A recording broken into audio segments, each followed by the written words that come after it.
विठ्ठल परिवारातले काही नेत्यांनी वेगळी भूमिका म्हणजे जे तुमच्या विरोधातले होते त्या थोडंसं तुमच्या पाठीमागे यायचं म्हणून काही ज्येष्ठ लोकांनी मध्ये बैठक घेतली होती त्यांचं हे करण्याकरता. तुमचं विठ्ठल परिवाराला काय आव्हान आहे की तुम्ही खरं तर आता माड्यात उभारताय, तुम्ही पंढरपूरमध्ये नाहीये आणि एक आपला आमदार होऊ शकतो आपल्या ह्याचा एक का दोन नाही माड्यात पण एक्स्ट्रा होऊ शकतो.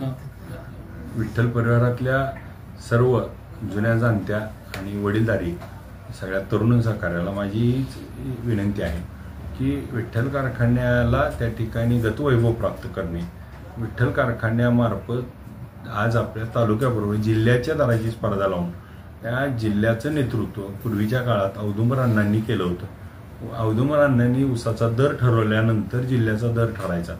तीच परंपरा आपल्याला जर कायम करायची असेल, अण्णांच्या स्वप्नातला जो विठ्ठल परिवार होता, जो अण्णांनी त्या ठिकाणी आपल्या परिवाराला जे सुवर्ण दिवस आणले होते ते दिवस परत आणायच्यासाठी आम्ही एक त्यांचा कार्यकर्ता म्हणून, त्यांचा एक त्या ठिकाणी सेवक म्हणून आम्ही काम करतोय. तर आपण सगळेजण गट तट पार्ट्या सगळं बाजूला ठेवून आपल्या लोकांनी आपल्या लोकाला साथ दिली पाहिजे ही या माध्यमातून मी आपल्या सगळ्याला आव्हान करतो. आज गट पार्ट्या एकमेकाला आपण लढलोय हे केलंय, परंतु विठ्ठल कारखान्याच्या सभासद असल्यावर पूर्वी दिली जायची. आज विठ्ठलचा सभासद आहे म्हणून मान आज आपली उंचावली जाते. आज जिल्ह्यामध्ये कुठेही गेला तर विठ्ठल कारखान्यामुळे दर मिळाला ही जी भावना तयार झाली त्या विठ्ठल कारखान्यामुळे, त्या विठ्ठल परिवारात आपण सगळेजण घटक आहोत. तर त्यामुळं त्याच घटकाला मी कुठल्याही त्या ठिकाणी पदावरती कोणत्याही त्या ठिकाणी नव्हतो. मी ग्रामपंचायतला सुद्धा माझ्या घरातलं कोण उभा नव्हतं. माझ्या देगावमध्ये त्या ठिकाणी संचालक सुद्धा त्या ठिकाणी कधी कारखान्याचा नव्हता.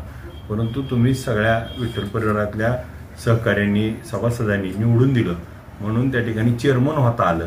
आणि मग एक सामान्य कार्यकर्ता तुमच्यातलाच एक विठ्ठल परिवारातली जी सामान्य कार्यकर्ते आहेत त्यांच्यासाठी सहकार्यांसाठी आज त्या प्रत्येकासाठी माझं आव्हान आहे की तुम्ही जसं आज त्या ठिकाणी या सगळ्या नेत्यांचे कार्यकर्ते म्हणून फिरला, तोच एक कार्यकर्ता आज त्या ठिकाणी चेअरमन होऊ शकला.